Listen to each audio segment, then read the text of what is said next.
This is why I think shows like The Walking Dead and The Last of Us, more recent show, are brilliant. I know people like to say like, "Oh, it's cool, the zombies and all the effects and all that stuff." The storyline is where it's at because it's a perfect reflect. Those shows are not about zombies. Those shows are not about anything to do with the viruses, any of that stuff. That's neither here nor there. That's like a tiny part of it. Those shows are about human beings, the human experience. In one of the very first episodes, spoilers, um, of The Last of Us, it's set 20 years after the fact.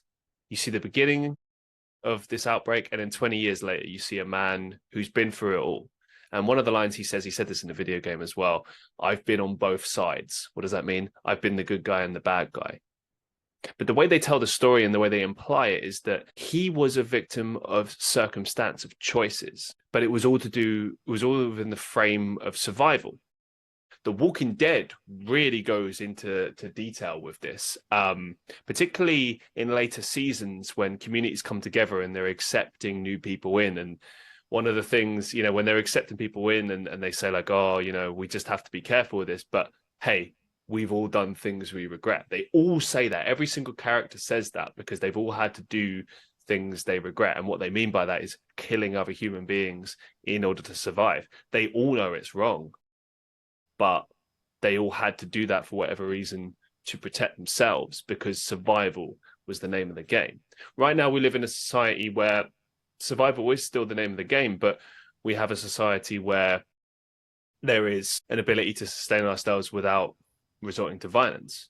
Now, when you add scarcity into that framework, suddenly people do become violent. We saw a little glimpse of that in the beginning of the pandemic when people were like going crazy over like toilet rolls and stuff, which was hilarious. But also I looked at that and I was like, wow, we're just as bad as the media and the movies would have us believe. We panic, not all of us. Some of us don't panic and some of us think it through and think in a logical way, but we do panic. But then you see these amazing things that happen in nature. I want to move away from humans for a second, that kind of prove that there's this capacity for love, even in a moment of survival. For example, I saw something recently where it was like a hamster in a cage, and there was another hamster within the same cage who was trapped within some sort of device they devised. It wasn't in pain or anything, but they devised a scenario where one of the hamsters could help the other hamster and get them out, but it would involve giving away some of their food. And they chose to go in that path to save the other hamster, even though by giving some of its food, it halves its survival chances. It still chose the route of selflessness.